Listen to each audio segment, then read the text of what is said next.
All right, welcome back to Making the Argument. We got a good episode for you today because we're back with our good friend Rudyard Lynch from What If Alt Hist.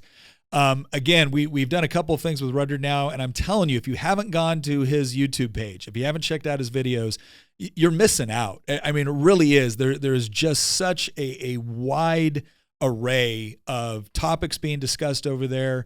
Looking at history from multiple different perspectives, looking at culture from multiple different perspectives, some predictive analysis that I think is done very well. And I've got a bit of a background in analysis, so I can usually spot the good stuff from the garbage, and it's always well thought out and certainly thought provoking. So, Rudyard, thanks for being back on, man. You flatter me tremendously. Thank you for bringing me on. It's a pleasure to be here. So here's what I kind of wanted to go through today. Like we've talked before about your video, the coming right wing backlash. We've talked about the kind of the conditions and the catalysts that would be necessary to actually see society kind of break down in ways that neither of us want to see it go. And we've also talked a little bit about like, okay, what are the best case scenarios?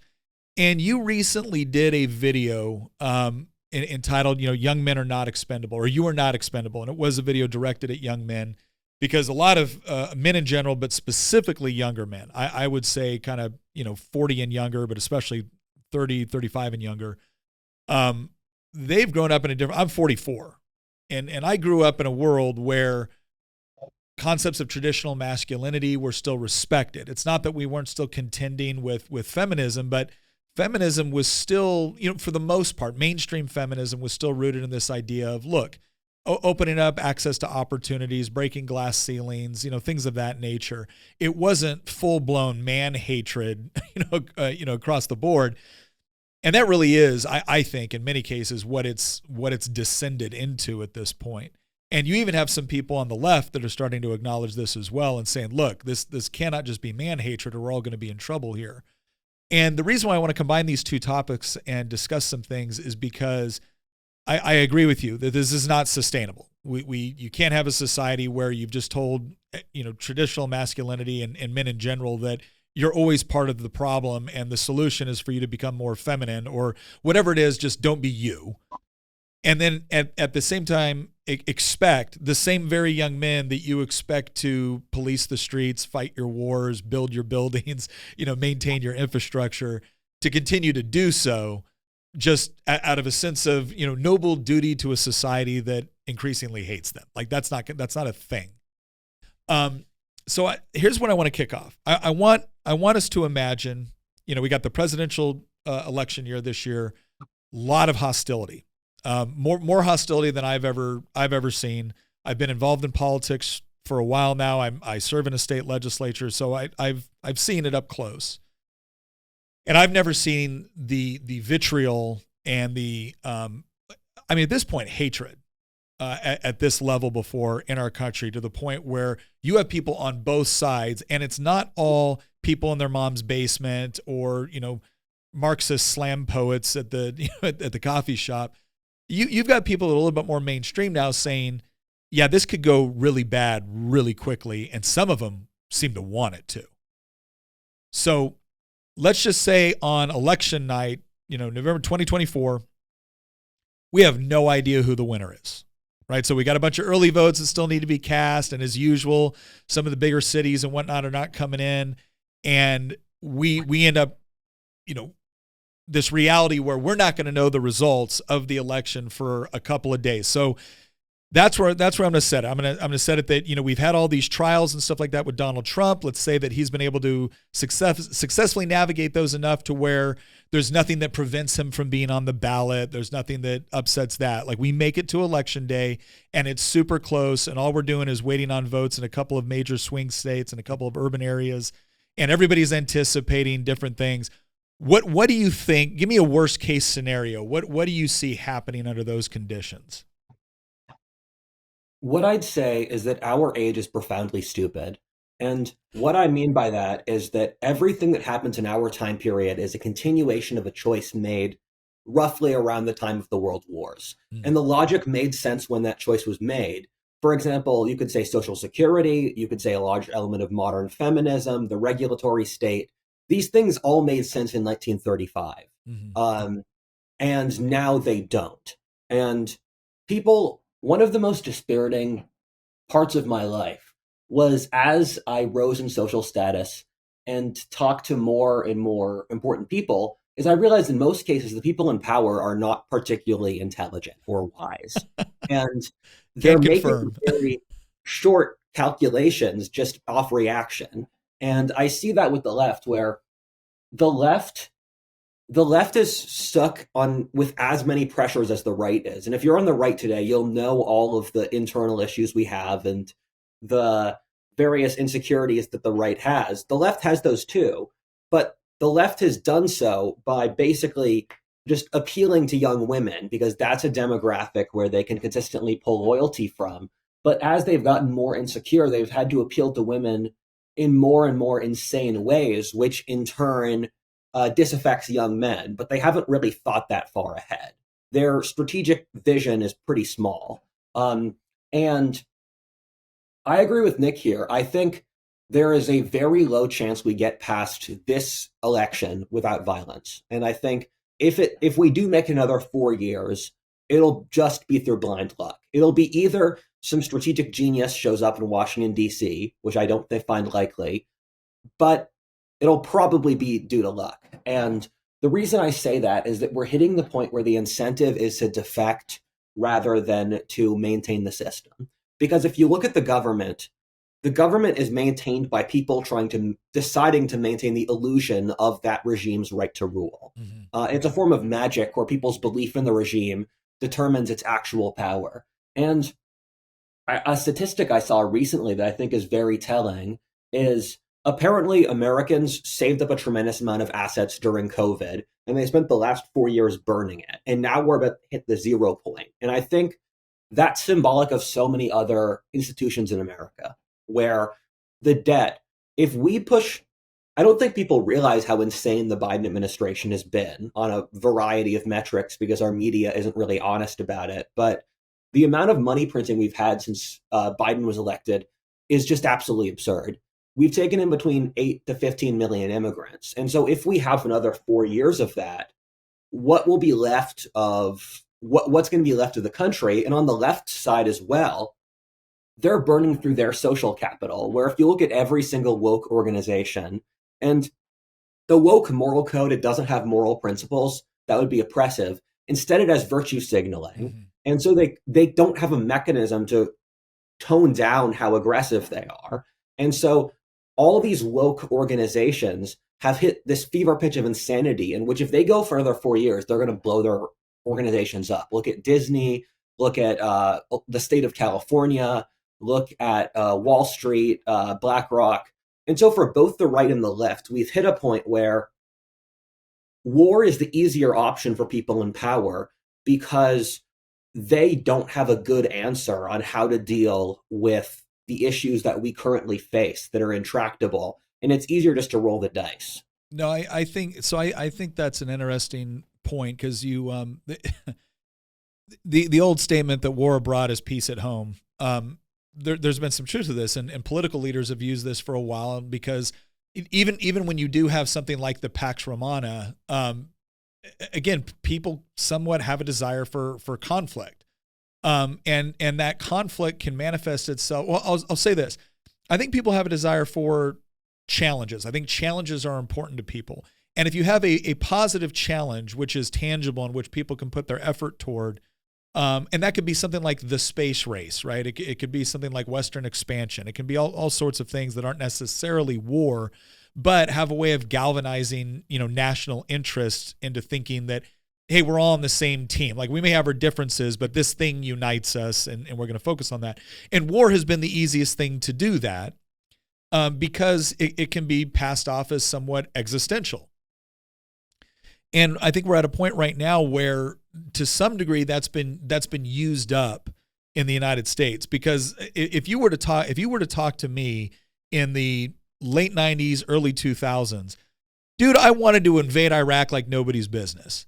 Why? Because those sons of, ran planes into our towers. Like, well, it wasn't them, it was the sun. I don't care. It's all one objective. And, Saddam helped them and I don't care. And I'm at this point, I'm a young infantryman. I'm going through the Special Forces qualification course. I become a Green Beret. There's a war on and I want to be in it, right? Because I'm a young man and I'm going to prove that I love my country and everything else.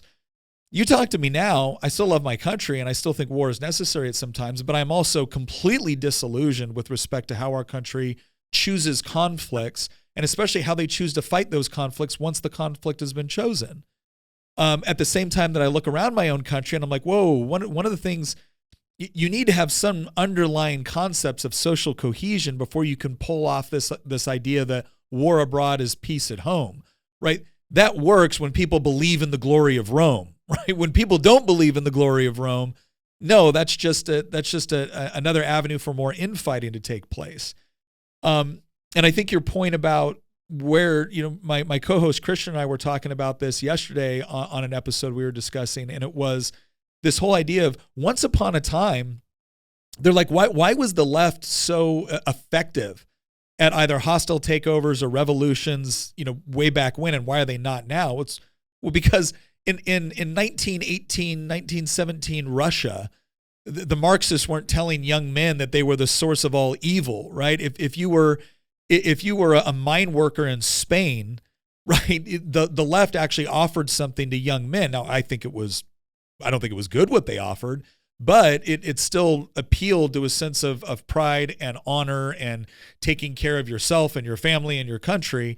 And I'm looking at the modern left, and to your point, it's like there's been so much focus on the modern left on winning election cycles and getting your political coalition in place in order to have enough votes on election day, that there doesn't seem to have been a lot of thought that, hey, this whole democratic process thing, that has to be held up by something, and you're alienating the very people that are they're very necessary to hold up that nice civil democratic process that you're appealing to.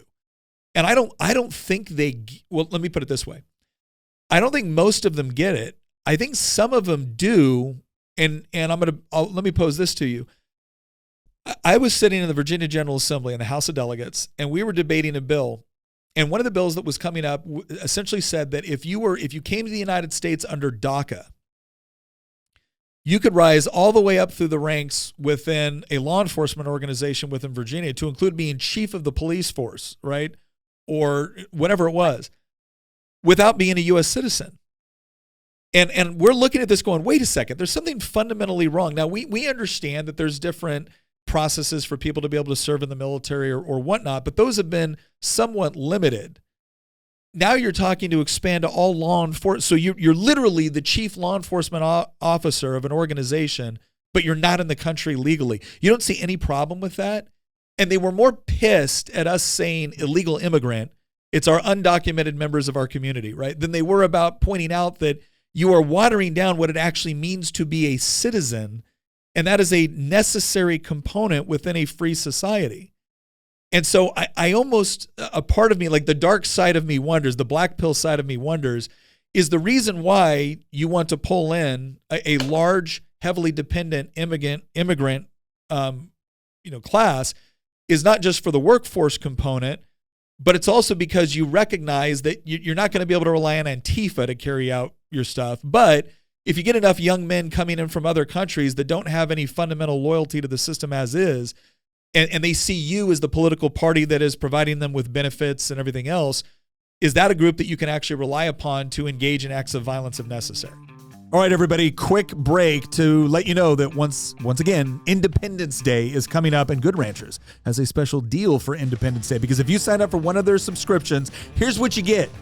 You're going to get free American-Wagyu burgers for a year, right? For that entire subscription, you're going to get free American-Wagyu burgers, right? Like that's the top of the burger pyramid of greatness. Right? In addition to that, you're going to get $40 off of your first box, $30 off of your second box, and $30 off of your third box. That's $100, right?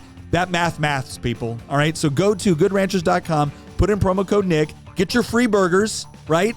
Celebrate your independence from the grocery store, which is selling you crap, right? Goodranchers.com, promo code Nick. Get your $100 off. Get your free burgers. Let's get back to the show.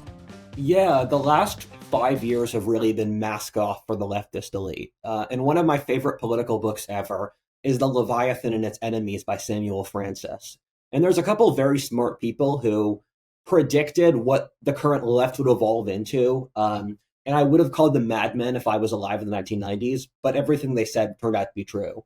And the point of The Leviathan and Its Enemies is the way I have described it. My process through reading it is, imagine if you explain feudalism to a medieval peasant, because people don't think about the relationships of power for whatever society they're in. They're just, this is the world. I get my food, my family's safe, whatever the political system is fine.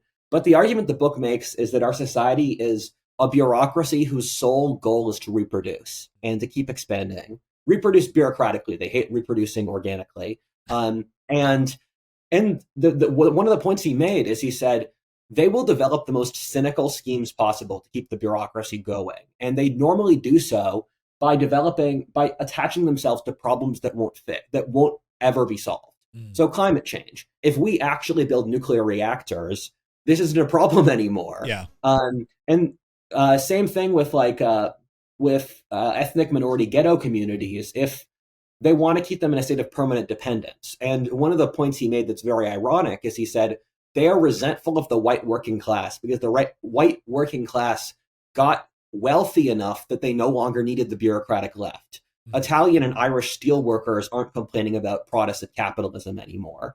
But the point where I'm trying to lead this is that the cynicism of the left is something that I don't think a lot of people comprehend. And this is a debate I've had for a long time, where I think we're actually a profoundly non-moral society. If we have a war today, I think it will be fought far more brutally than any war in the 18th or 19th centuries. Maybe even more brutal than the Western Front in the world's wars. Because we have this very thin veneer of, just be kind to everyone and just respect people. But there's no actual built-in justification behind that. There's no sense that if you do something wrong, that's an affront to God, that you have pride as a man that you have to uphold.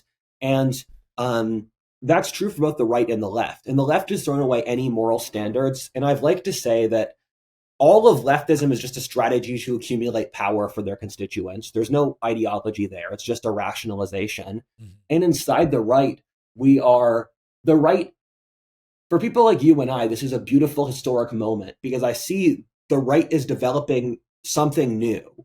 And we have the privilege of existing at that moment, because we can basically decide which trajectories the right takes between the very worst to the very best.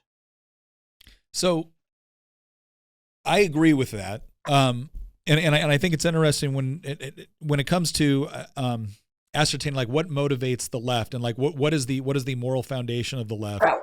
You know, I once upon a time I would have said like, okay, it's equity or it's equality or whatnot, but none of that really holds up. None of that really holds up, because once equality has been achieved, all of a sudden there's something else, right? And now it's equity. Well, what's equity, right? Do you want equal outcomes? Is that what's going to make you happy? And what we found is that even if for some reason they were able to get that, first of all, the level of oppression that would be necessary to achieve something like that is just horrendous to think about. And it's completely unattainable, because the political elites, the ones deciding, what constitutes equitability, would still be turning out better than, the people that were cleaning toilets.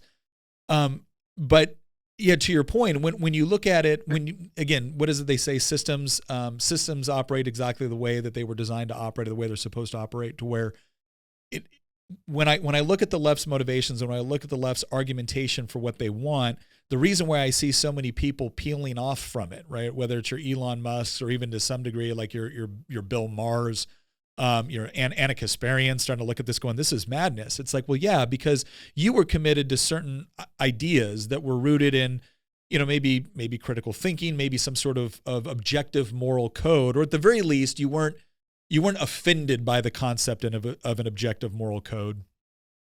And so this was a question of whether or not does the data add up for what you're trying to do? Does this program work? And if it doesn't, you didn't necessarily have a problem saying, okay, that program didn't work, maybe a different one will. And you attach yourself to a political ideology that is not what they hold to. They see everything through this lens. I really think the only moral lens, if you can even call that, is oppressor versus oppressed. But that just begs the question of, okay, well, how do we determine whether or not someone's oppressed versus oppressed? They have more. Well, that doesn't even make sense because there's people on your side that have more. So what it really comes down to is you don't see them as a threat to accumulating political power. And the moment you do see them as a threat to accumulating political power, it doesn't matter what their score is on the intersectional hierarchy of victimhood, right? None of that matters anymore because now they're just a traitor. And we had a perfect there was this moment because I'd always kind of believed this in theory, right? What you articulated, that this has really just become about the amassing of political power on behalf of constituents and nothing more. No coherent argument or foundation underlying it other than if our side has power, that's good. That's a moral good. And I remember sitting there and there was a gun bill. There was a gun bill up with respect to, I think it was registered, concealed carry or thing like that. And somebody pointed out, one of the patrons pointed out, because I had one version of the bill, and he goes, a lot of these bills with respect to concealed carry were rooted in Jim Crow laws. It was rooted in the idea that they wanted an arbitrary standard whereby they could issue concealed carry so that they could make sure their buddies had it and they could make sure that Black Americans didn't. And, hey, let's get rid of this vestige of Jim Crow and let's just say, your Second Amendment rights, Article 1, Section 13 of Virginia Constitution says you have the right to concealed carry. And this one advocate got up and was horribly offended that a white person would say anything about Jim Crow laws. Like, how dare we use this as an excuse to get rid of these necessary regulations to keep our communities safe? And so a Black legislator said, oh, okay, you need to hear it from a Black voice. Okay, I'm Black. You're going to hear it from me. Yes, it's a vestige of Jim Crow. Yes, it was absolutely used in order to make sure that people that look like me couldn't have a concealed carry permit. And then I watched another Black legislator, a Democrat, get up and said, well, this is why we say there's such a thing as skin folk versus kin folk. And it was like, whoa, wait a second. You said the rules were you needed to be Black, you needed to have that lived experience to be able to talk about this particular issue. He meets the criteria. Why does he no longer meet the criteria? Did he become less Black? Did he have less lived experience? Is he incorrect with respect to what he's saying? No. None of that mattered. And they ended up hating him worse than they hate me because I'm already a bad guy, right? I'm a white heterosexual male Christian. Like, oh my gosh, right? But he's a traitor to them. And that's where it was this epiphany. It was like, I just saw this play out in real time in front of me. All of the characteristics that he has that they say they care about, that they say are meaningful, none of it mattered the moment he wasn't propping up the political ideology they wanted. And so the identity is not everything else over here. The identity is the political ideology. And it was just an amazing thing to behold. Ironically, it reminds me of two videos I'm working on right now. The video that I'm recording now is actually the Anthropology of Karens.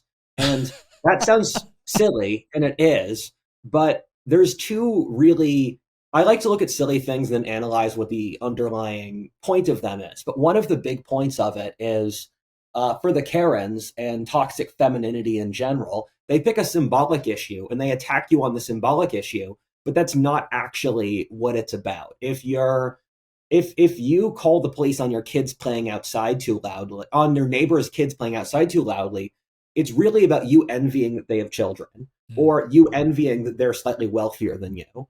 And so it's picking these symbolic issues and then getting all worked up around them. And so the reality is that when you brought up this Jim Crow thing, the reality is she just wanted to silence you, and she was looking for any arbitrary justification to do so.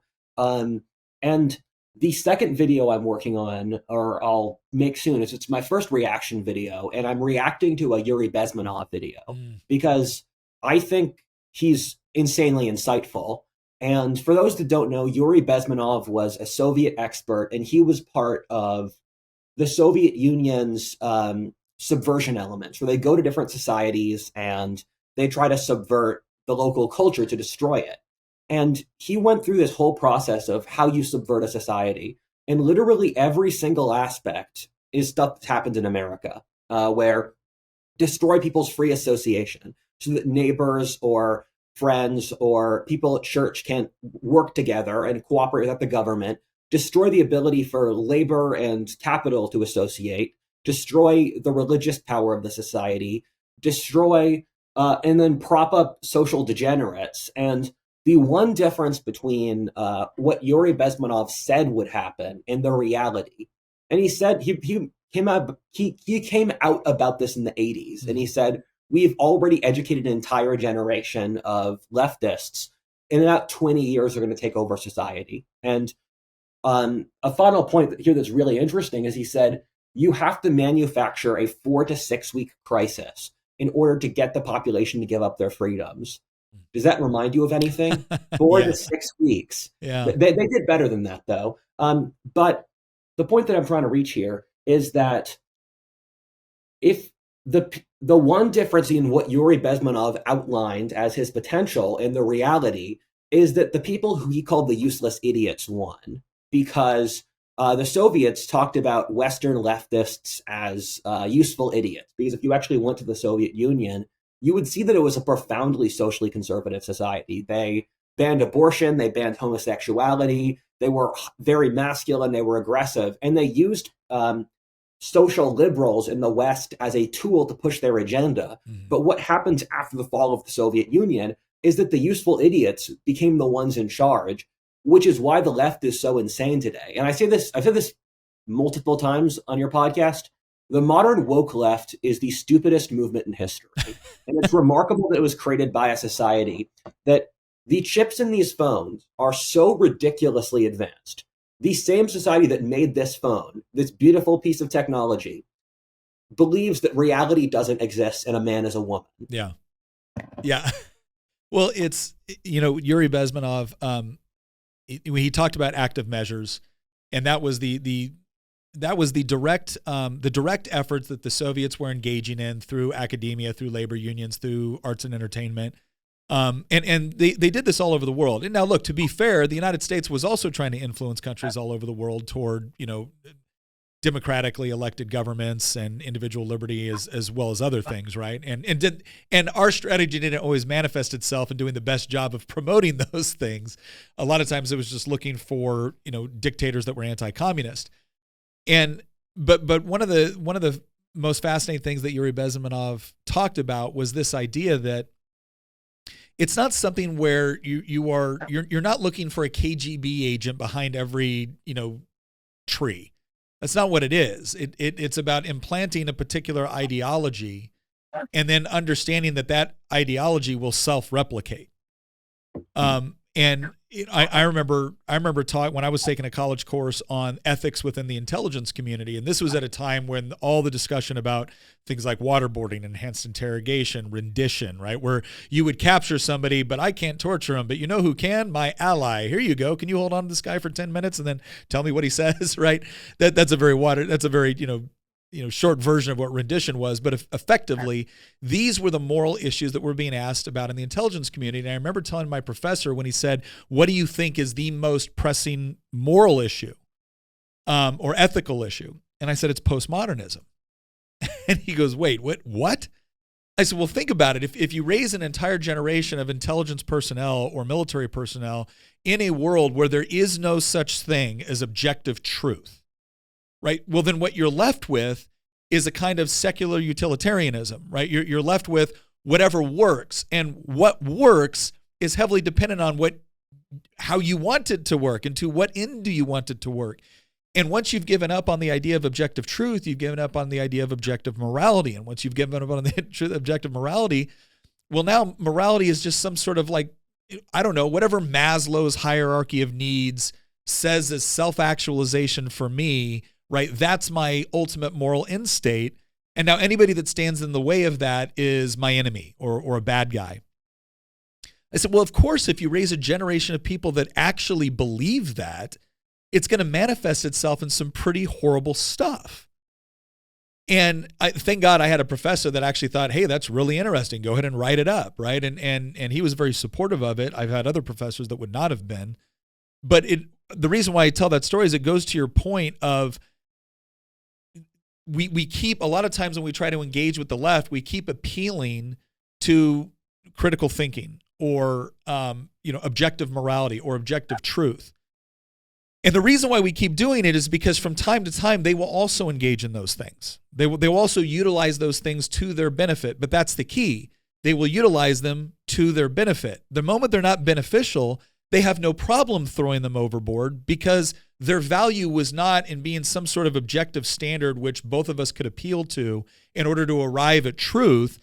Their benefit was exclusively tied to, does this help me accumulate political power? Yes. I've had this discussion about 12 times with different conservative public figures. And the thing I keep on trying to have to remind people, and I know you've already moved past this point, is you just have to assume the left will never be your friends. They will do anything to kill you. And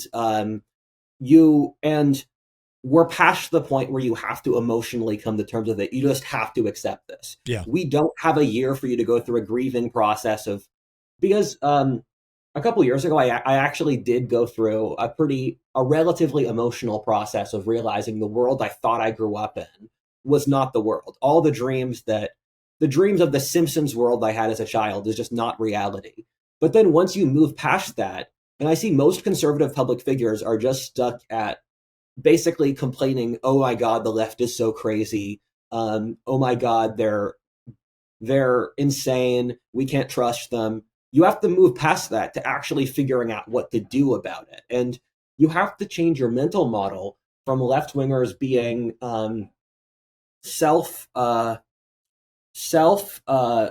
basically lost delusional people who still want what's good for society to being a power-hungry messianic cult. Mm-hmm. And I was watching my friends at the Sitchin Adams podcast, and they were covering the Columbia protests. And I just found that's one of the most telling things I've ever seen in a news video, because have you watched the Columbia protest footage? No. They're insane. I'll send it over to you after this. But if I were to write a novel about what America would turn into if we were on the verge of a civil war, I would write exactly that protest, because the leftists were all marching together in unison, shouting words in unison, and they'd say stuff like, you must have the revolution in your heart forever. We must destroy the imperial core so that the brown oppressed lands can be free. And they said, our enemy only speaks the language of genocide. And everything the left says is projection. Mm-hmm. And they say that our enemy only speaks through violence. So when they say their enemies are doing something, that's the point they've reached. And I was also watching this video of this Columbia student where the thing with the left is you often can't tell if they're male or female. I think this person was a she. She was saying, I'm not a violent person, but if a Zionist were to stop me and a Zionist were to get in my way, I don't know that I could stop myself from destroying them. Yeah. And the thing is, I have a couple friends who are body language experts, so it's a field I've gotten into. The body language and tone of this person is terrifying, where it's just like a horror movie. And the thing about the left is, when they say we want the revolution, when they say we want total power, don't assume it's a teenager who's just LARPing and like being edgy to show off how cool they are. Assume they actually mean it, because that's what their actions betray. Mm-hmm. No, I think that's when I talk, and we always try to make a distinguish between leftists and liberals, right? Because again, when I look at someone like a Bill Maher, that's someone that I disagree with vehemently about policy, but he still seems to be committed to certain underlying moral principles which allow for civil discourse and peaceful coexistence. My problem with Bill Maher is that he doesn't seem to understand that a lot of the things that he has pushed for in the past has led to what he's experiencing right now. And I think that's what's happening with a lot of people that would have called themselves more traditional, not classical, but traditional liberals is well, we didn't mean for this. Like, well, what did you think was going to happen? I mean, for years, for decades, Bill Maher is especially true of this. You spent mocking people that were telling you that, okay, if you do this, it will lead to this. And it's like, no, that's just a slippery slope fallacy. Like, no, a slippery slope fallacy is when you just simply declare that one thing will lead to another thing. When you actually use historically relevant data to say, gosh, it sure does seem that when this happens, it leads to this. That's not a slippery slope fallacy. And the thing I wonder about, this is why, I mean, I have some sympathy, but not a great deal, is that, okay, Bill, but have you learned that by doing X, Y, and Z, have you learned by ripping out any vestige of religious belief and just relentlessly mocking all of it, as if it's all the same and it's all stupid and it's all worthless and it's led to more violence and anything? Do you understand? Like Richard Dawkins coming out and saying, oh, I'm a cultural Christian. What do you mean by that? Oh, I like cathedrals and I like the beautiful music and I certainly like the idea that you should love your neighbor. I just think all the other stuff is nonsense. It's like, well, okay, do you recognize that the stuff that you think is nonsense was actually the philosophical underpinning of everything else that you enjoyed? And then if you just rip that away, you're not going to be left with the things that you liked. You're going to be left with a power vacuum that is probably going to be filled by something far worse than what you decided to dismantle. And that's the part where I wonder, like when I look at someone like a Tulsi Gabbard or Jordan Peterson, I see someone that I feel that is a lot farther down the path of recognizing that, yeah, when I was a committed socialist, that was problematic. And I might have been trying to address a problem, and I might have seen a genuine grievance, but ultimately this was not the mechanism to be used. And in fact, by trying to utilize that mechanism, I created something that was worse, and now I'm fighting against it. That's very different than somebody that is just, oh, well, the left left me, I didn't leave the left. No, man, if you don't understand the steps that got us here and why the left has evolved into what it has, well, then I'm just seeing someone that finds the latest rash of insanity to be mildly inconvenient, as opposed to understanding what caused the insanity. There are two kinds of people in politics. There are those who view it as an existential threat to their entire way of life, and there are those who are basically LARPing. And 85% of political pundits now are basically LARPing, where they view it as a performance they do to demonstrate how they feel.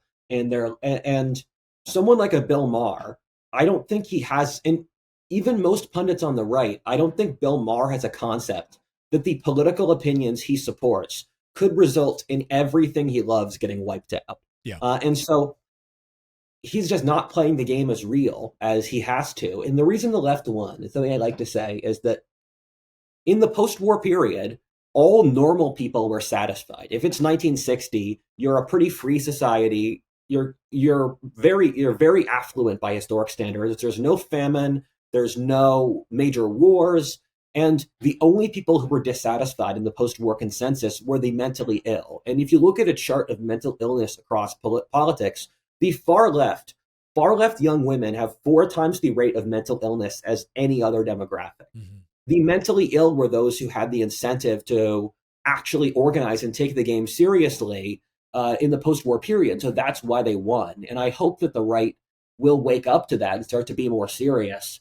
And secondly, a video that I've had in the back of my head for the longest time, and I want to write at some point, and I have way too many videos I want to work on, is I think America today is in a de facto war of religion between 4 religions: Christianity, Darwinism, machine worship, and Marxism. And the reality is Christianity is the only one of those 4 that, if you follow it, allows the maintenance of individual rights. Because Christianity of those 4 is the only that believes in a soul. And if you remove the soul within, I have a term I use called within a lifetime, because lots of political trends, you drop them there and there's still a remnant of the older world. And it takes generally a lifetime of like 60 years for an idea's logic to work through. And so all the ideas of the 60s, they're bearing fruit now.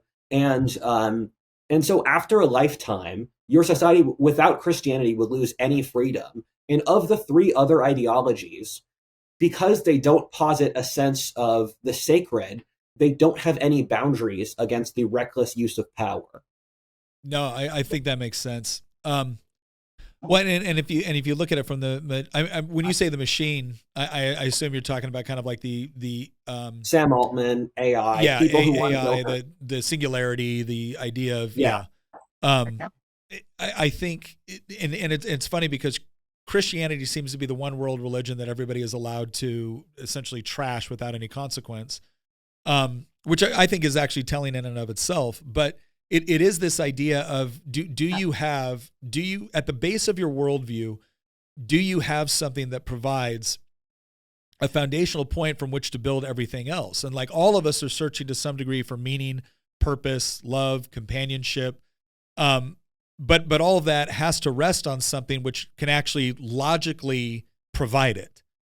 And I think it's interesting when Jordan Peterson, who's not a Christian, was doing an interview with somebody, and they asked both of them. I don't think it was a debate; it was more of a discussion. But I think the interviewer asked some question along the lines: "Is belief in God, necessary?"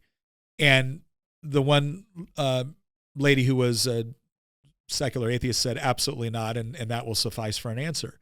And Jordan Peterson said, "Well, you will believe in God. The question is just who or what, fills that role, because it's a necessary component for explaining reality." And I think as we get to a point, and we're seeing it now, where the same people that will tell you that there's no objective morality will then create a kind of utilitarian morality, which they will utilize any means necessary in order to insist that you comply with it. To the point where, again, a student will say something like, "I'm not violent, but if I saw a Zionist standing right here, it would take everything within me to," okay, well, that sort of moral outrage usually has to rest upon something. What is it? And the answer is that same student, 2 years ago, wouldn't have even been thinking about this. It would have been something else that it would have been an anti-trans activist, right, that she was going to beat or whatever it was. And I do think people like Bill Maher, and I do think people in general, and I can say this for a lot of my people I've served with in politics, they are operating off of an inertia and memories of something that they think are so inevitable, and have done just such a good job proving themselves that there's no possible way that could actually be as bad as a lot of people are talking. And look, I don't think we're going to break down into, civil war and just brutality tomorrow. I think there's other conditions that have to be met in order to make something like that a reality, at least on wide scale. You might see isolated incidents of it, as we have in cities in Portland and Seattle and other places. But for it to extend into something that's significant, that's massive, I do believe other conditions need to be met. But I also look at some of my colleagues and I'm like, you are not playing this. Like, you think you are dealing with the same colleagues you had 20 years ago when you entered this body. You are not. They're like, well, but they're nice to me. And well, yeah, if you're not standing in the way of what they're trying to do, right? Or you're not effectively standing in the way of what they're trying to do, and they believe that they can co-opt you for portions of it, they'll be happy to keep you around for as long as they see that as valuable. But in the end, dude, this doesn't work out well for you. And that just seems so radical. And to some point, you can, if not excuse it, you can at least understand it. If you've grown up in a world where you felt like, and I think one of the most ingenious things that the kind of the critical theorists, the neo-Marxists, the Herbert Marcuse, those guys, what they did in the United States is they latched on to the civil rights movement, because they actually found a very, very legitimate grievance within the United States to associate themselves with. And so I know a lot of people that's how they associate this. They don't look at it as, oh, that guy is a communist or a Marxist. They look at it as, no, that guy just believes in tolerance. And I remember when they were fighting for things that we all now take for granted as being noble and good and just. And so if they're fighting for this now, we should at least hear them out on whether or not that's good and noble and just, as opposed to saying, well, okay, wait a second. Was there motivation when they were fighting for the things that we all now agree were good things? Was the motivation then pure? or was it driven towards something else? Is really what they were looking for is whatever grievance can be manipulated in order to amass political power. And to your point, and going back to kind of that initial question that we kind of led off with, is like, okay, now that we've talked a little bit about how the left has evolved over the last several decades, and the fact that, again, if you're not rooted in some sort of objective truth, objective morality, well, then that leaves a lot of things open with respect to the sort of activities you would be willing to take, you would be willing to engage in order to achieve what you've convinced yourself are noble aims. What happens when all of a sudden you do have massive populations within the United States that don't like each other, do not see each other as their fellow countrymen anymore. They see each other as traitors. And you have a hotly contested presidential election where we don't know who the winner is, or one side is absolutely convinced that this was rigged. And just so nobody thinks we're saying that, well, of course the right will assume it's rigged. I'm old enough to remember when the left assumed it was rigged in 2016. So let's not pretend that this is an ailment that only afflicts one side. So what do you see? What do you see happening? Let's go with something that we think is a realistic response. Is it people setting up more like Chaz's and stuff like that in places like Portland and Seattle or San Francisco? Is it something bigger than that? If it's on the other side, is it the right engaging in violence, and how would that manifest itself? What do you see taking place? This is an Afghan knife I have. I'm going to use it to illustrate the point. So we exist at a hinge point in history in which there are lots of situations that can go in many different directions. I think that in general, we have to go for violence. I think in the vast majority of circumstances, that's what's going to happen. The question, though, is what happens with the election. And I don't think either side will support the results of the election, because if I'm being perfectly blunt, if the left wins this election, I will assume that there was election fraud, because the left has no incentive to not have election fraud, because the right said that they did so last time. So if they assume the right's going to think that they're going to have election fraud, they have a much higher chance of doing election fraud. And the left views the right as completely illegitimate. And so neither side really has the place to do anything. But the thing is, exact moments in this calculation can tilt it towards better or worse circumstances.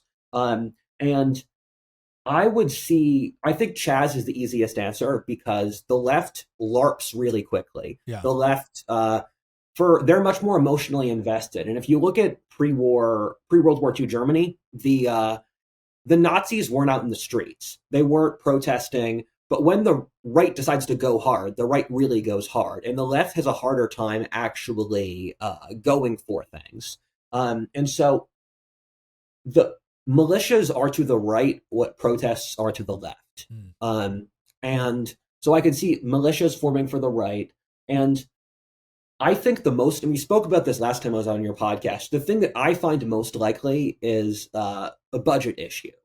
And if I were to attach odds, I think 60% shot budget issue, 15% shot foreign war, where I don't think it's unlikely that the deep state tries to start a war as a way of partly getting rid of young men and also unifying the country. And I think they're delusional enough to not realize how massively that would backfire. Another thing is if Trump goes to jail, that Trump going to jail is the number one thing that could expedite this process, where if Trump goes to jail in a month, the right will view that as such a travesty that it's just not justifiable. So Trump, election, budget issues, and the most likely chain of events is what happened with Texas, where with Greg Abbott's decision, and there were a couple of things I saw with Greg Abbott's decision that just shocked me. The first is how rapidly the dominoes started falling down, in which you can see how likely a historic event is to happen based off how many dominoes fall and how quickly, because it demonstrates that the historic trajectory is there, so that there's like the force of history behind the event. And so what you saw is within 2 days, half the states in the country supported Texas against the federal government, and 10 states militarily supported Texas. And the military part really was a snap in my brain, where I thought, this is going to happen because these states are saying we militarily will fight the federal government. And so, in my opinion, the most likely event is that there's some issue that they can't agree on. A new independent government is formed in Austin that says that it's the real government. There's a government in Washington, D.C., or wherever the left puts their capital. They probably have a couple. And so they both say that they're the legitimate government, and then different states support different ones.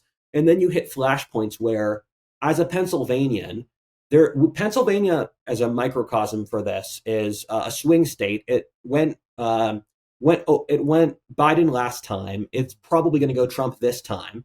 But as a Pennsylvanian, the middle of the state would never go left. The middle. There's a joke in Pennsylvania. There's Pittsburgh, Philly, and Texas in the middle, or Pennsylvania. And so I could see a state like Pennsylvania being a flashpoint. And we have for my entire life, I think Pennsylvania has had a conservative legislature and a progressive governor. Mm-hmm. And so you'd end up in situations where Shapiro, the current governor, he'd have his hands tied, and conservative militias would form in the middle of the state, and the progressives would try to link Philadelphia to New York. And points like that are what cause wars, where Gaza historically should not be there. The fact that there's this area the size of like a county that is an independent country with 2 million people, that is a historical aberration. Yet that complicated historical aberration caused a war in the Middle East. Yeah. No, I think I'm a big believer that, so my co-host Christian, he's a big believer that it's going to take a sovereign debt crisis, right? As long as the federal government can keep Social Security checks, welfare payments going out, and pay the military, the idea of like full blown conflict is hard to imagine in the United States. And I think there's some truth to that. But again, I always like to talk about conditions and catalysts. If the conditions right now in the country is there's a great deal of mistrust between the two major political parties, there's a great deal of mistrust between certain states and the federal government, and then you have something where there really is a legitimate, where both sides can claim legitimacy that their candidate won the presidency, which I think could be a very real reality this time around. And I think you have a case where the left finds Donald Trump just so, he is Hitler for them, right? And they would feel like any sort of actions that they would have to take to prevent him from getting power would be justified to save our democracy. And that's the part where, again, I think the Federalist model within the United States creates conditions which are very, very different than what you would see in the UK or France or a lot of other places in the world that have more of a national level government as opposed to like a federalist republic. The United States has built in, to our system, the idea that we are a republic of republics. And the question is always, it's really, really difficult to organize any sort of massive resistance off of, militias popping up in random places around the country. But if you do have a governor and a state legislature that says, we don't recognize this, that's legitimacy and that's power to rally behind. Yes. And when we saw at the border where Governor Abbott said, we're going to do what we're doing and you can sue us, but we're not moving.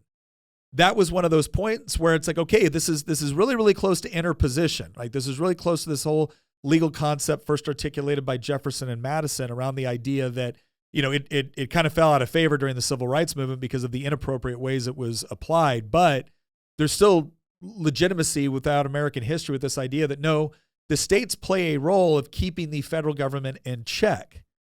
And so you can imagine a scenario where, again, the Democrats just declare they've won. They think enough early votes that came in Philadelphia and New York City and, places like that, swung Pennsylvania or not New York City, because New York's going that way anyways. But if you have it in places like Philadelphia, if you have it in places like Wisconsin, if you even had it in places like North Carolina, for instance, these would be the sort of things where the right would now legitimately call foul and say, no, we don't accept it. This is garbage. And I really think it's going to depend a great deal on who's governor and how much control do they have of their state legislature. And then the other question in this whole thing that I don't think a lot of people think about, but is actually really important, is what do your sheriffs think? Because again, sheriffs in a lot of places are either your chief constitutional officer, and a sheriff is a very, very unique law enforcement position. Most countries don't have any sort of equivalent to a sheriff, like a popularly elected constitutional officer, which is far more responsive to the people than simply somebody that's appointed by a city council or something of that nature. When you add all those things up, I can definitely see certain states going, look, we're not seceding from the union. We just don't recognize your authority. And then how does the federal government respond to that? Because I don't think the federal government's first response is, okay, let's launch the 82nd Airborne Division into Tallahassee, right? I don't think that's their first response. But what do you think? Let's say that's the scenario. The scenario is we're going into January, about to inaugurate. Nobody agrees on who the actual president is, or the Congress. We have contested congressional elections, so we don't even know who controls the House of Representatives. We got questions on who actually controls the Senate at this point. So you really do have that perfect storm of like chaos. But you have major states claiming that, well, no, the voters have spoken, and this is who the legitimate president is. And now all of a sudden you have states kind of, again, you have Texas, you have Florida, you have, maybe other states in between that kind of a more ideologically and culturally aligned with those states saying, no, we don't accept this. And you have the feds, okay, they've now insisted, they've pushed through their inauguration of the president.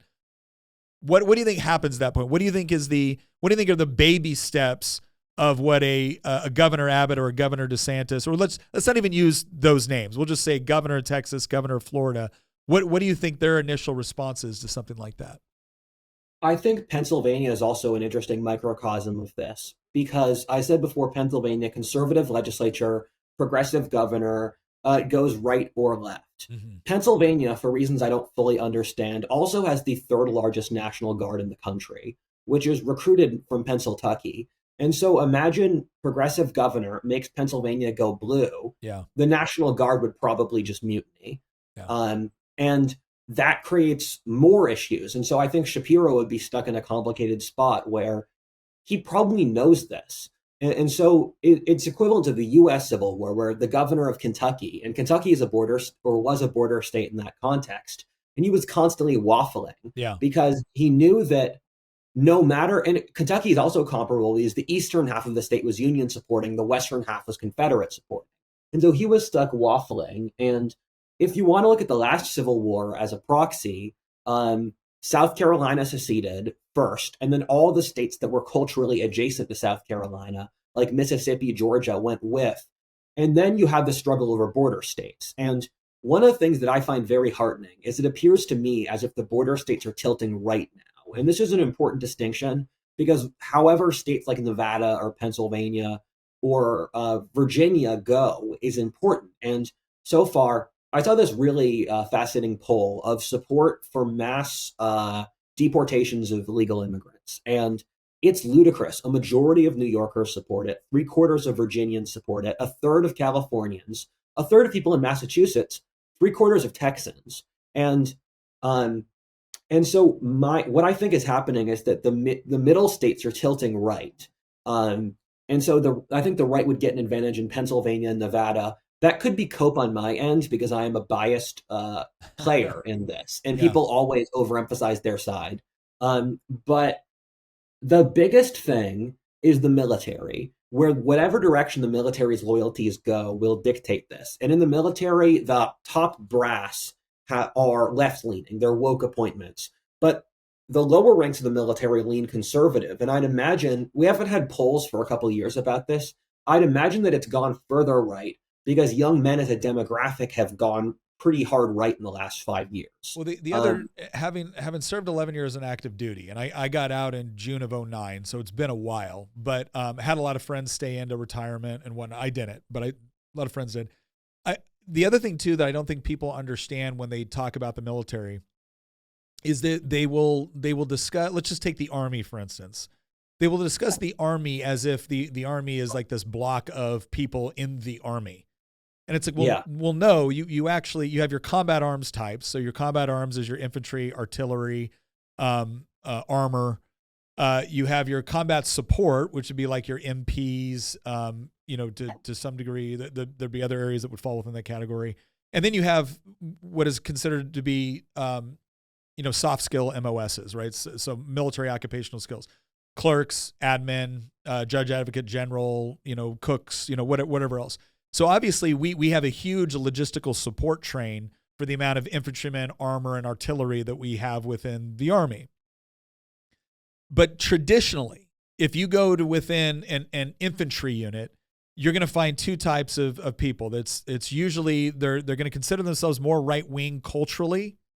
And then you'll find, and I would say it's almost probably, we'll say 50% would just like right off the bat align themselves more with right-wing. Another 3% would kind of, or another if we're taking 10, 5 are already right wing. They're right wing. That's how they vote. The whole deal. That's how they align themselves. Another 2 to 3 would probably be somewhere in the idea of like, I don't really care, but hey, yeah, I tend to be, I'm more masculine. I'm more, patriotic, the whole deal. And then you'd find some that just totally didn't care whatsoever, or whoever gives me mine, that's all I care about. Who's going to vote for a pay raise for the military? And then you would have one that would be like, no, I'm more liberal. And that was my experience in the late 90s, 2000s in the military. If you were in an infantry unit, that was probably going to be the breakdown. Once you moved into special operations, it might be a little bit more nuanced, but it was still overwhelmingly right-wing. Overwhelmingly the right wing. Like if you were to go into a Special Forces ODA right now, and out of those 12 guys, and you forced them all to vote, right? Because some of them would be like, I don't care about politics. But if you forced them all to vote, the number of people that would probably vote for Joe Biden would maybe be one. Maybe be one guy on the team, possibly two. And then you might have some protest votes in there. You'd have some people like, I don't like any of these guys. They all suck. But the majority, or at least a plurality of the guys voting, would probably go for Trump. Now, again, I'm not trying to speak on behalf of the entire special operations community or SF or whatnot. I'm just saying my experience was those of us that voted or were involved, we almost always tended to be right wing. And there was a healthy degree of disgust for, this kind of, feminizing men and stuff like that. That's something that's just universally kind of despised within those. So it's not a 1-for-1, right? If you might be able to go over to the logistical unit and find it's 50-50. You might be able to go to a JAG officer or a judge advocate general unit and find that it's 70-30 Biden. The problem is that the law clerk is not the guy storming the beaches, right? The law clerk's not doing that. It's your infantry, armor, artillery. That's the combat arms. And I would argue, again, my experience was that the combat arms was overwhelmingly more conservative culturally, even if that didn't necessarily manifest itself in a great deal of political interest. You're going to have a hard time convincing those guys. You've got to shoot your fellow Americans because they won't give up their guns or because they don't like the last election result. But I will say this, and I think this is an important thing for people on the right to understand. You can be more culturally conservative all day long. You can still look at the military and say that, but there's also a big issue here when it comes to, I got to protect my family. I got to protect my, where's the legitimacy, and is there anywhere I can point to where I can say that, okay, it makes sense for me to not obey that order because of this. And just not liking an election outcome is not sufficient to do that. You're going to have to give them somewhere to go. And that's why I think the Federalist model is so important, because, yeah, I imagine myself as a young paratrooper. I'm a 20-year-old paratrooper in the 82nd Airborne Division, and someone comes in and tells me, hey, guys, the president has ordered us to do X, Y, and Z. Well, I don't like the president, but I swore an oath to uphold all lawful orders. So at what point as a 20-year-old am I saying I'm not going, or I'm going, but I'm going to subvert what we're actually doing, or I'm not going to be a willing participant? And one of the things I would have been looking around on that platoon is how many guys are standing up saying, this is bullcrap, I'm not doing it. How many of the NCOs do I respect that are saying, I'm not doing it? Do I have a lieutenant that's going to say, I'm not following this order, sir? those are all questions that I could see taking place within those units, and where your non-commissioned officers fall in on that is going to be incredibly important on whether or not, again, that 20-year-old paratrooper decides they're going to carry out what may very well be an unlawful order. And again, let me just throw out all the usual caveats. I don't want any of this to take place. Like, I don't want any of this to take place. I fought wars so my kids wouldn't have to. But it is an interesting conversation, and as things do become more unstable, it begs the question. So where do you see? So having said all of that, let's just say it does go to that degree. Do you think? Because I don't think that Joe Biden, or let's say, Biden is out and Newsom is in, Newsom's president now. I don't see Newsom going to the military as first option. I see him looking for ways to essentially punish states that are not recognizing him through, okay, fine, you don't want to recognize me as president, then you don't get your funding for your roads.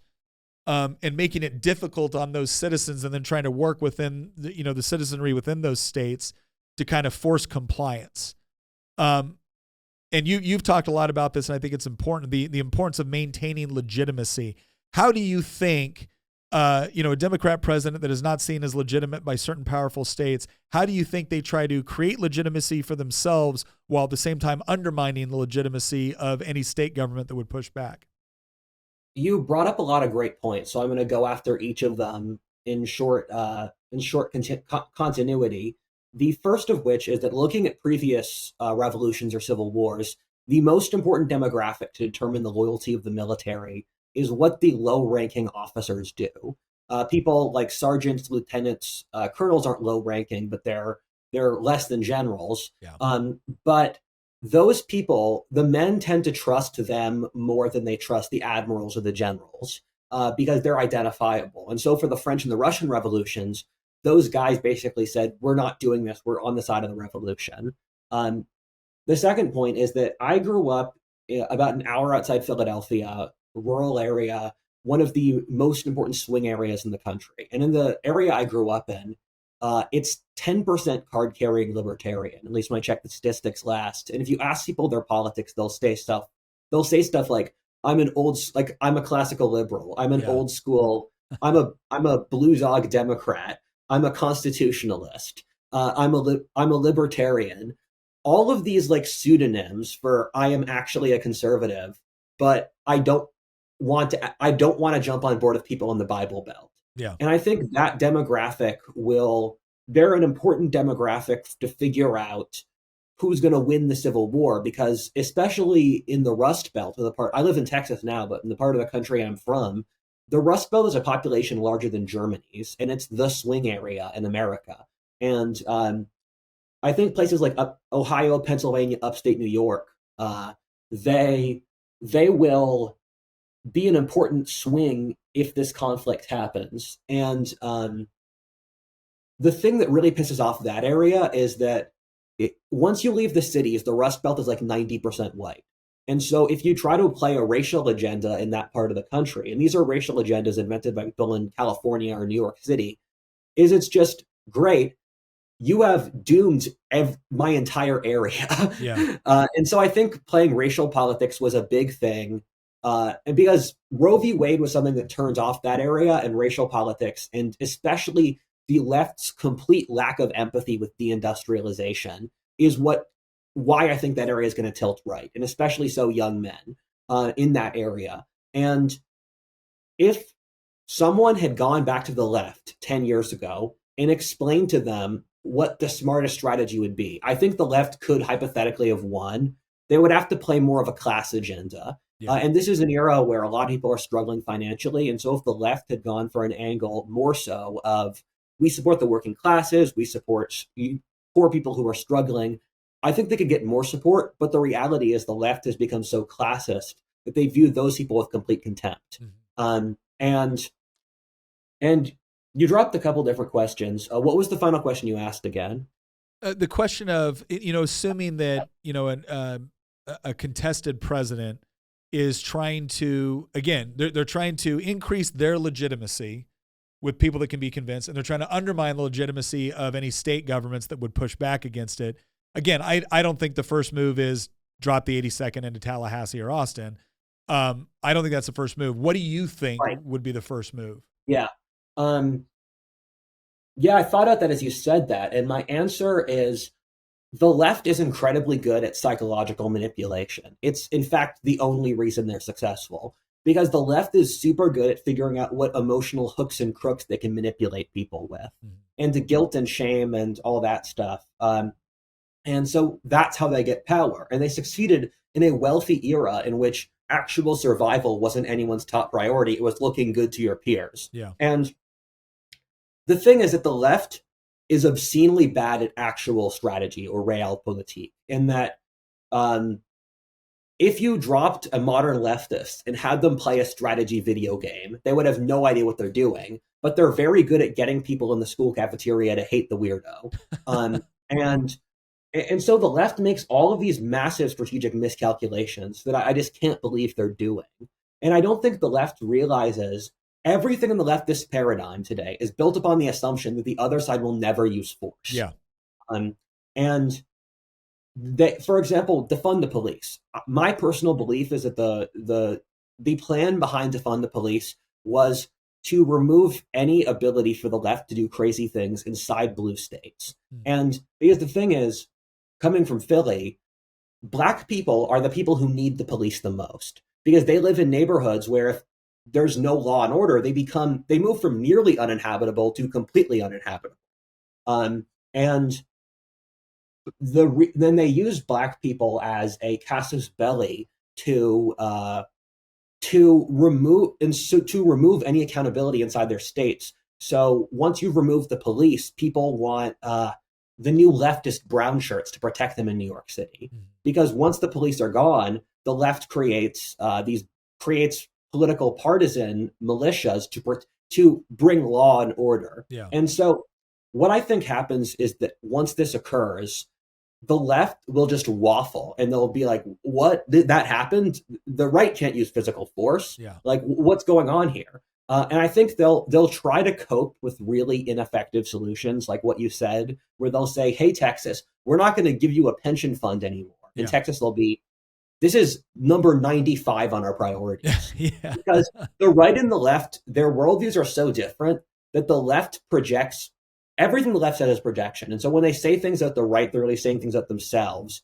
And so they will project what would work for them onto the right, and the right will just laugh at them. Yeah. And I've said before that if there is a civil war, I don't think the left can survive, because I look at these protests, and with the Columbia protests or the protests in UCLA, an interesting factor is that they use a racial caste system for leadership, where they'll use a young Black lesbian woman and make her the leader. Yeah. But that's not a meritocratic system. And it's crazy to read.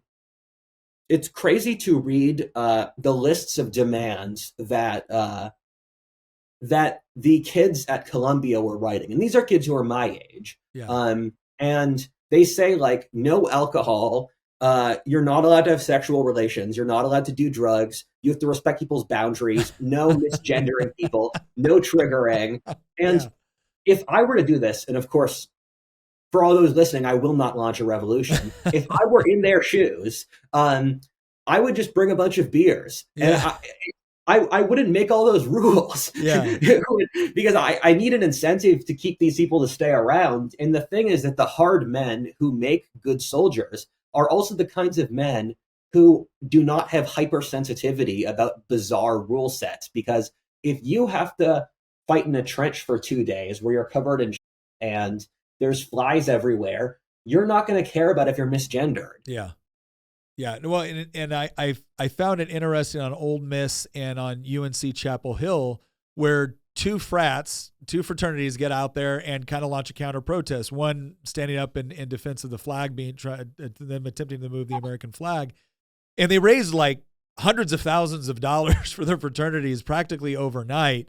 And one of the things that I think signaled to me was, first of all, if you're a fraternity, I can't see one of these fraternities doing this 2 or 3 years ago.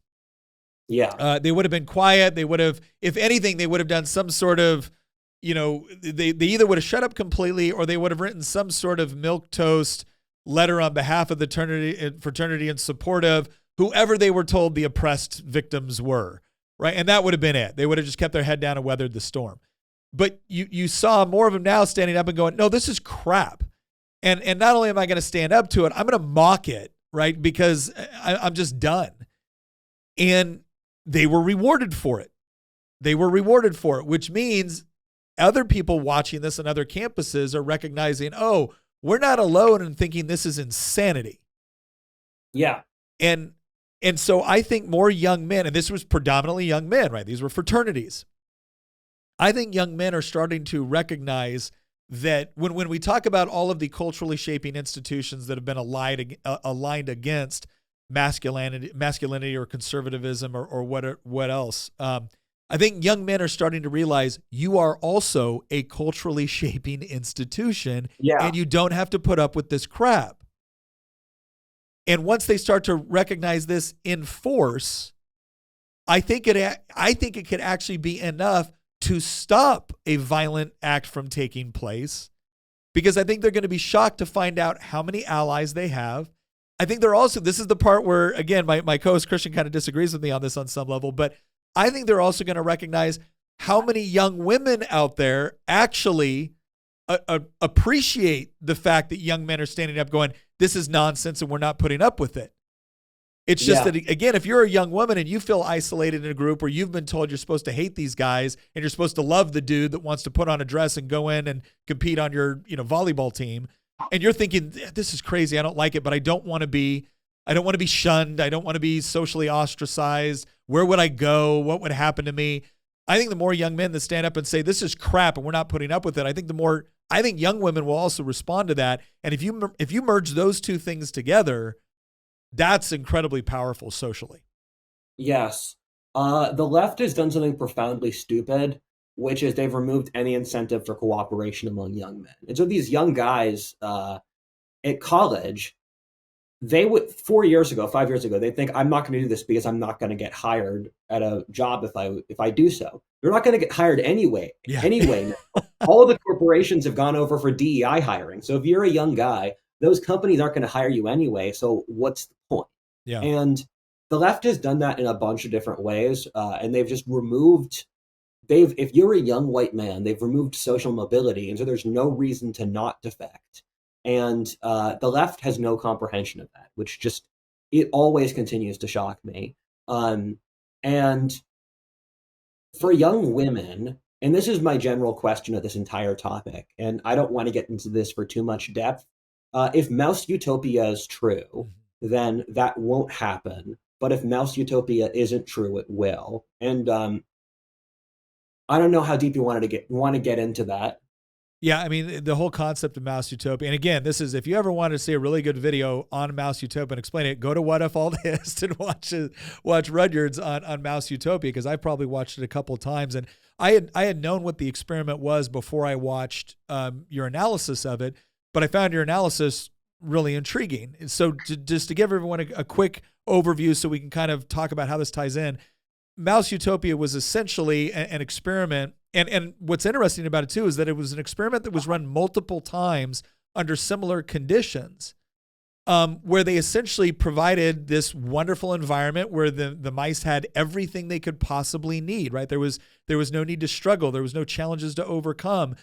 And you would think that, okay, in such an environment, then this is going to be wonderful and all the mice are going to get along and they're going to procreate and they're going to, no, it descended into absolute, chaos. And again, to the extent that you can apply this word to the animal kingdom, like gangs of mice going around murdering the mice that were still trying to engage in what we would consider to be, societally reaffirming, attributes or actions. But you could probably describe it better than I can. But why do you think that an environment like that, why do you come to the conclusion that if Mouse Utopia is true, that won't happen? If it isn't true, it will? So with Mouse Utopia, the female mice became masculine, male mice became effeminate. You had crowds of autistic mice that couldn't socialize. You had gangs of sociopathic mice who would kill others. And I look I'm constantly comparing our era of history to other eras of history. And there's a couple parallels to our era which don't really exist in previous eras. And one of it is the insane collapse of the birth rate, Mhm. where if current trends continue, there will be 4 Koreans or 6 Koreans, 4 Koreans for every 100 Koreans alive today Yeah. at the end of this century. There's no historic parallel to that. The current degree of feminism, no historic parallel. The West trying to commit civilizational suicide, degrowth. And I like to say that there are a lot of my channel is discussing 2 independent crises our society has. And those two are the political civil war crisis I've talked about. And the second one is the population mental health crisis. Yeah. And I think these would have happened independently of the other. And so if we are going to use the logic of the rest of history, what would happen here is the right wins. And this is a really red pilled statement, but you can determine who is in power in your society based off who young women support. Young women will always support the most powerful party in a society. And one of my favorite history books, Sex and Power and History by Amaury de Riancourt, he said that in most societies, young women are the most conservative element, except in revolutions. Once the revolution gets strong enough, young women are the most vociferous supporters of the revolution. And so what happens once, if the right wins, and if young men band together, if we were a normal society, you would see young women move further to the right. The worry I have with Mouse Utopia, because we've had a handful of variables that don't make sense normally historically, but do make sense in the context of Mouse Utopia, is that if Mouse Utopia were to happen, you might just see the right lose, and you might just see women never reintegrating back into the society, people not having children ever. And that would be, if we were to follow the experiment, just the complete breakdown of American society. And I really hope that's not true. And I think that we need to start taking action and planning for if that's the case and doing stuff so that that doesn't occur. I'm going to throw out this scenario to you, and I'm going to do this as a best case scenario because I do think we're going to go through some pain, and I don't think there's any way to avoid that. I don't think there's any scenario where with an election cycle we're just, oh, you know what, that was some craziness, but let's move on from here. I don't think that happens. So assuming there's going to be some pain, best case scenario that I can see is that if you had like a major contested election, like we were talking about, you have states starting to push back, but nobody's trying to run full force into secession or open conflict or whatnot. I could see a scenario where people start to geographically self-sort in a very, very meaningful way. So I'm not moving to Florida because it's sunny. I'm moving to Florida because they're not going to allow this insanity, and I want to help them not allow this insanity. By the same token, you're going to have people going, I'm leaving Texas because they won't allow me to trans my kid, right? So I'm going to California. And so you see a geographical self-sorting that takes place where now you actually engage in what the states were meant to be on some level, which was laboratories of democracy, or in this case, it would be far more cultural laboratories taking place, where I think you could provide a relatively safe and stable environment where, again, young women living in that state, getting married younger or whatnot or whatever it is, say, yeah, I like I want to be a mother. I want to run a family. It doesn't mean I don't want to, do things professionally or whatnot, but I do not share the animosity toward men or toward motherhood that these other women do. And I want to go to the place where that's going to be rewarded, not punished socially, if not legally, right? I could see a geographical self-sorting take place where the bottom line is we have more kids, we take control of our educational institutions. And over time, what you get is, again, a cultural conflict that takes place, which is far more peaceful. Doesn't mean it won't have its spark ups or its flare ups. Doesn't mean there won't be times where it engages in violence, but it's more seen as this area where if you don't like it here, there's the state for you. Yes. And the question would be and the only way for that to take place is if the federal government was essentially impotent enough to not be able to truly ram home its will. Yes. And I think what that's going to require is something that we saw in Texas. That was a baby version of it. I think it's going to take more of a blow up where you have a block of states that say, look, we're not seceding, but this is the way we do things in these states, and we're not accepting any challenge from the federal government on it. We're not depriving anybody of essential civil liberties, right? But we're not transing the kids down here, and we're not forcing our citizens to hand over their guns. And if you're going to try to do that by stacking the Supreme Court or passing some sort of federal law, we will directly intervene, and essentially the federal government balks. That's a great question. And the problem with that scenario is it involves the left not being the left, because the left can't allow there to be conservative states because the conservative states would beat the left. Yeah. And I don't think that's political bias on my part because it's happening in real time. Compare California to Texas, even like Pennsylvania. Philadelphia is the only city in the Northeast with a growing population now. And that's because Pennsylvania is a swing. It's the only state in the Northeast that's not blue. But the left is all about removing competition so that no one can see how much they fail. And so look at the Soviet Union, where they had this totally split off contact with the West. Yeah. And that's the case with the left right now. And Orrin McIntyre said, the side which wants to be left alone will be beaten by the side that wants to totally dominate.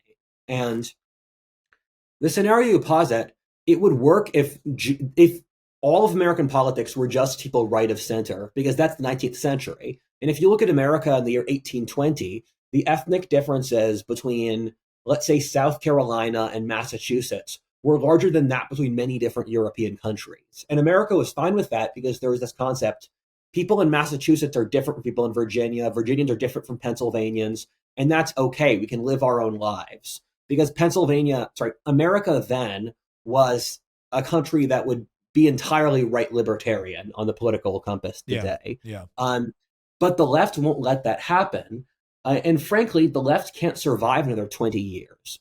Because you look at leftist institutions, they constantly cannibalize themselves. And so the left needs to destroy the right to not feel ashamed for how much they're failing. And so they will attack the right as a form of unifying against their own intractable social issues. And you look at California today or New York or those states, at best, they are going to be the new Rust Belt.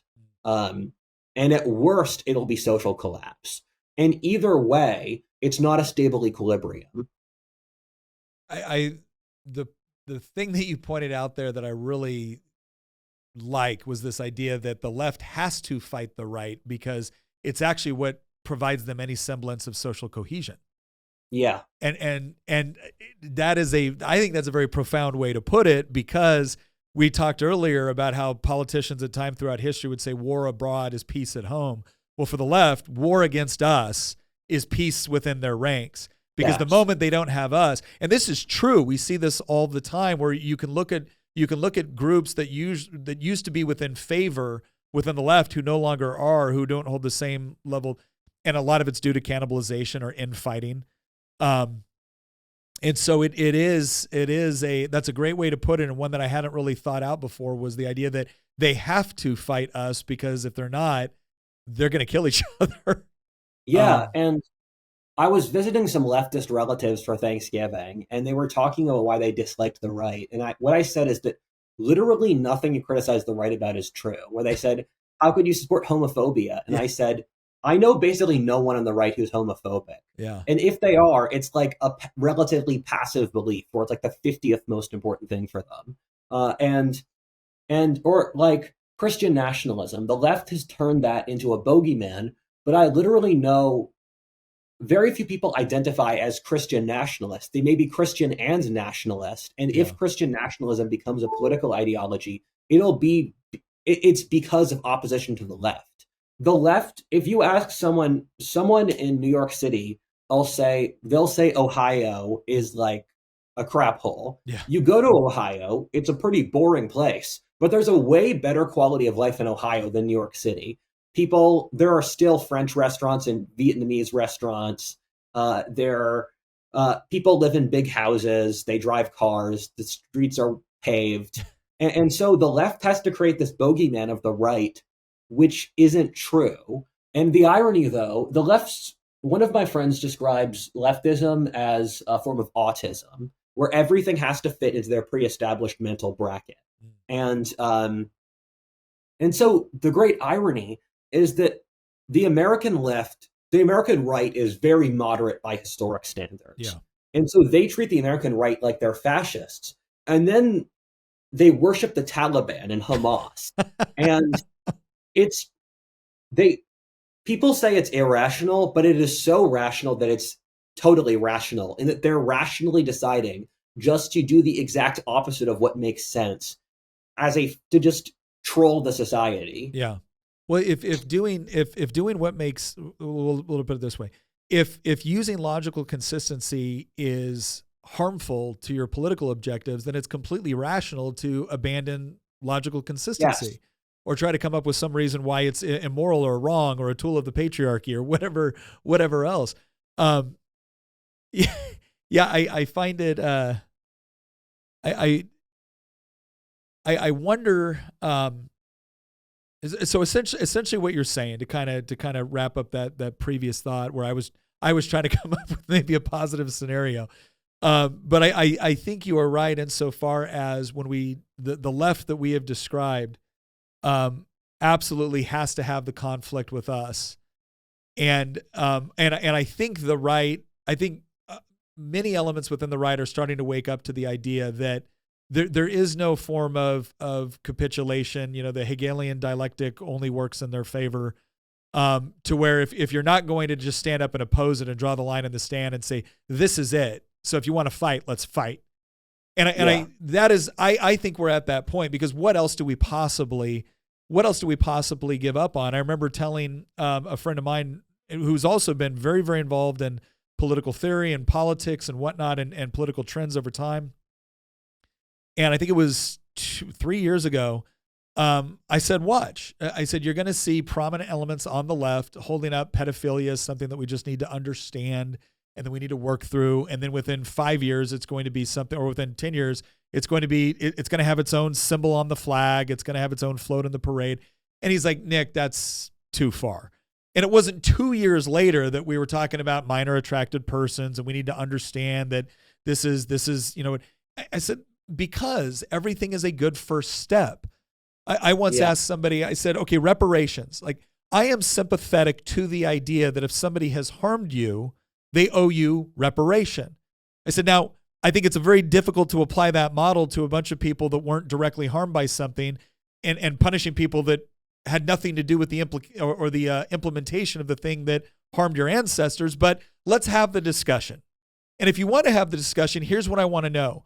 What are people who didn't actually do anything wrong or directly benefit getting? What are they paying for if they do reparations? Because if you told me that what this one-time reparation payment would mean is that, to the extent that we have done everything we possibly can as a country and as a people to make amends for slavery, and we can even extend it to like Jim Crow and things like that. We've done everything we possibly can to make amends. It's not to say that we stop teaching about slavery or Jim Crow or warning about it in the future or telling the stories or praising civil rights leaders, but no more racial set-asides, and nobody gets to tell my children that they are somehow responsible anymore. Nobody gets to do that, right? So if what you're telling me is that we can now close the door on this chapter in American history to the extent that we don't forget about it, but we no longer project that evil onto somebody else. If you told me that's what reparations were, I'd be willing to have the discussion on how much to who qualifies, who pays. I'd be happy. But I know what would happen. And it was funny because Nina Turner tweeted it out. She goes, reparations are not crazy. It's a good first step. First step? It's a good first step. So there's been no steps between slavery and today, right? This is the first step, which told me that, again, the moment you get it, something else will become the new first step.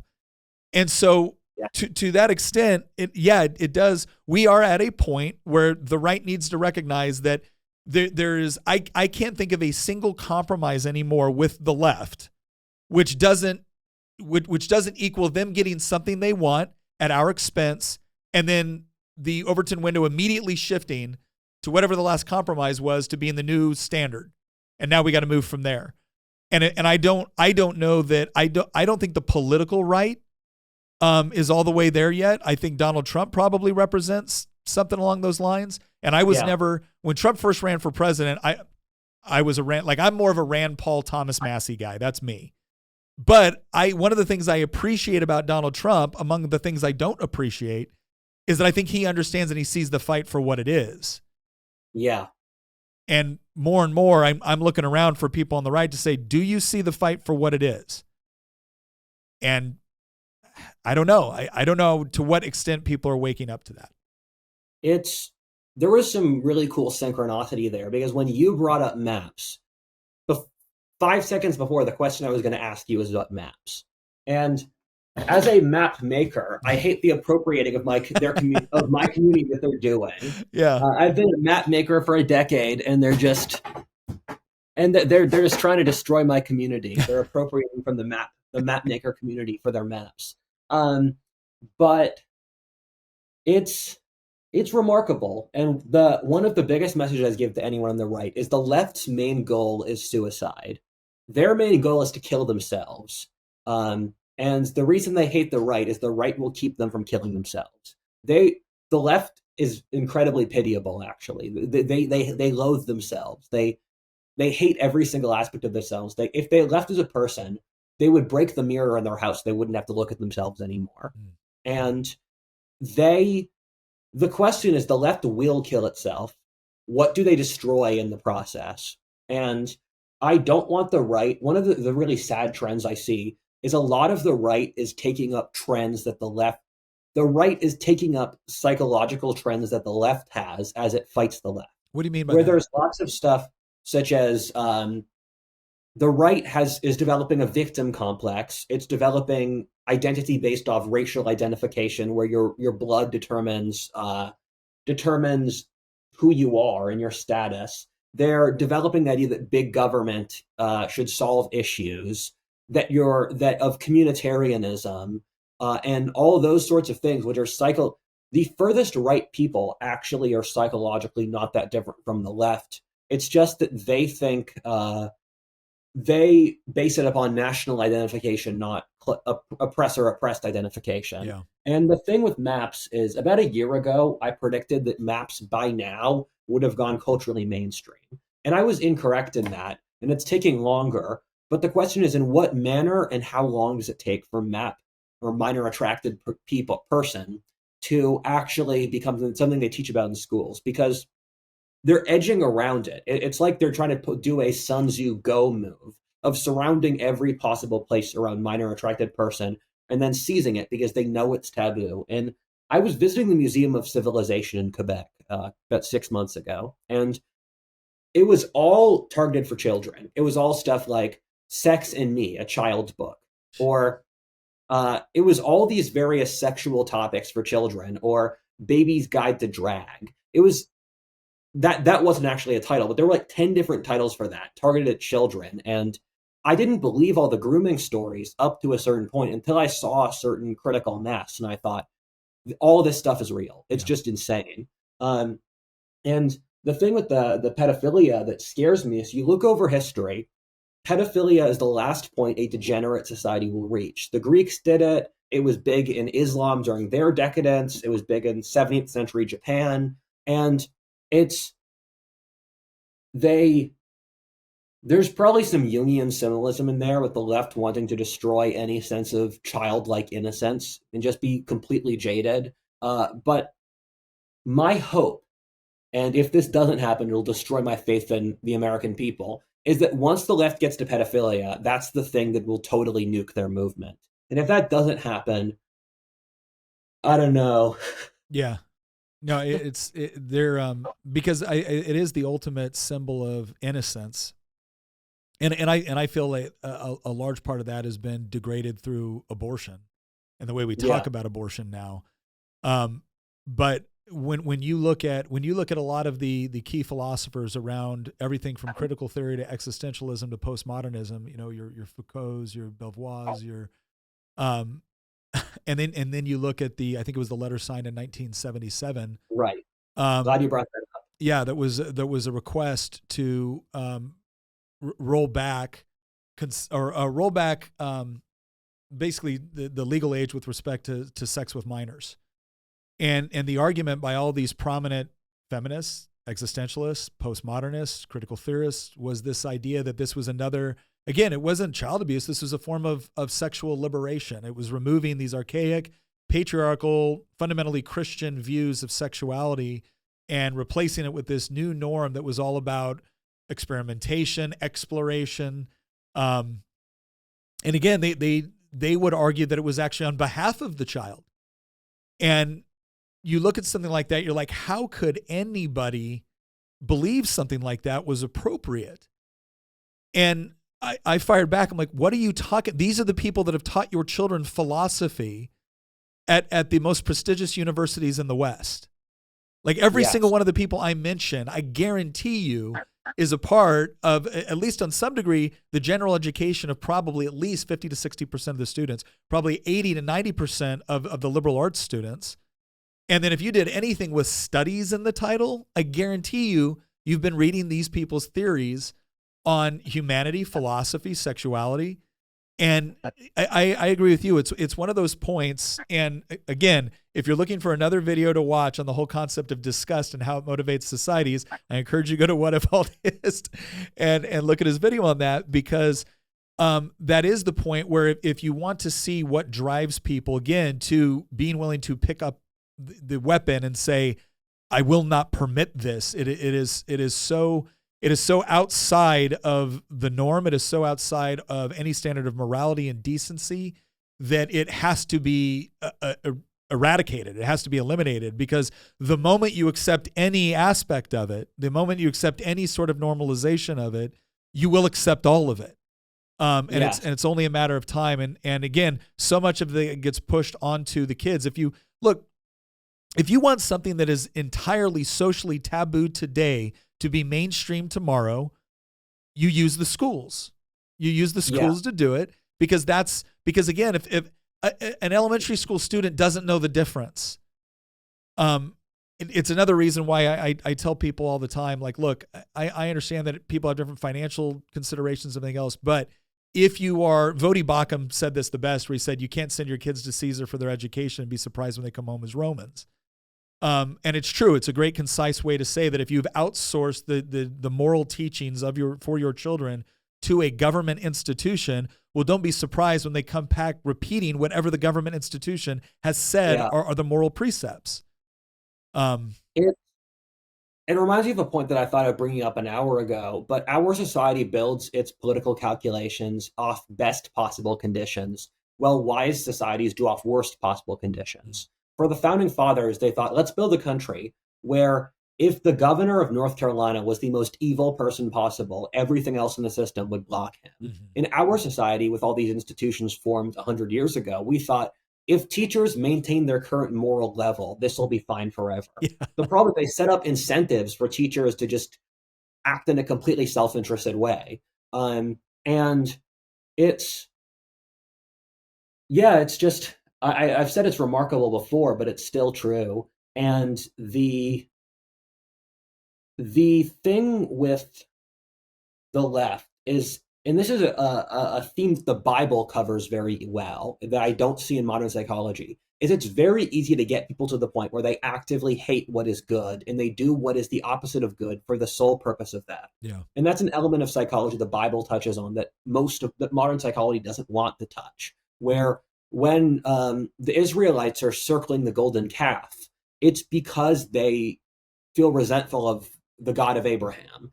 And all the prophets talk about all this evil behavior that's being done because it's evil. And for the left, they fundamentally resent the reality that they have to live in the world. And so they effectively push for maps, in my opinion, to spite God.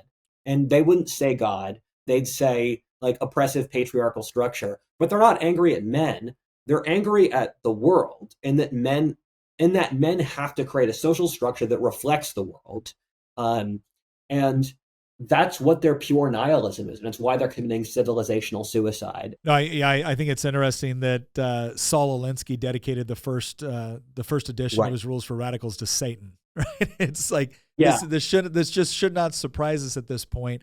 I think I will tell you, I think one of my biggest frustrations is with friends that I have that are still, you know, the liberals. They still identify as progressives, and I'll look at them, and you know, it's difficult to have these conversations and maintain some sense of like friendship, and so you typically don't bring it up, right? But every once in a while, I just kind of look at them and be like, do you understand that this is the direction your side is going? Like, do you fully understand that? And when they do, like, you're going to look at me now and say I'm crazy, and maybe I am. Maybe I'm crazy. Maybe this will never happen. Yeah.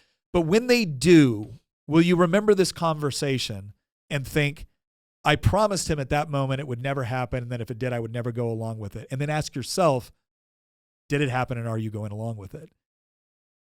Look, anyway, this has been, I could go on for another, you know, hour or two easy. I'd love to come back at some point, because there was, again, one of the videos I really wanted to talk more about and kind of contextualize was the idea of the video that you did on, you know, You Are Not Expendable, and a video specifically to young men, explaining how important that was, because as we have said repeatedly during this entire conversation of what happens with societal breakdown, what does it look like? What are the conditions? What are the catalysts?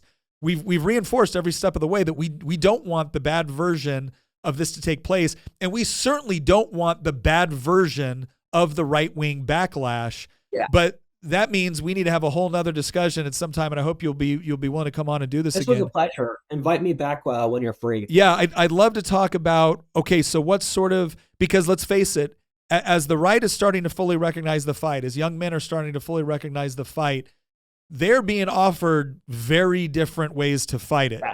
And one of those leads us straight down to a road to hell. And one of those, I think, could actually lead to rejuvenation and renaissance. So, well, once again, Rudyard, tell everyone where they can find you on social media. I have the YouTube channel What If Alt Hist. All my content is free there. And so check it out. Thank you for having me. Once again, a pleasure. Thanks, Rudyard. Take care.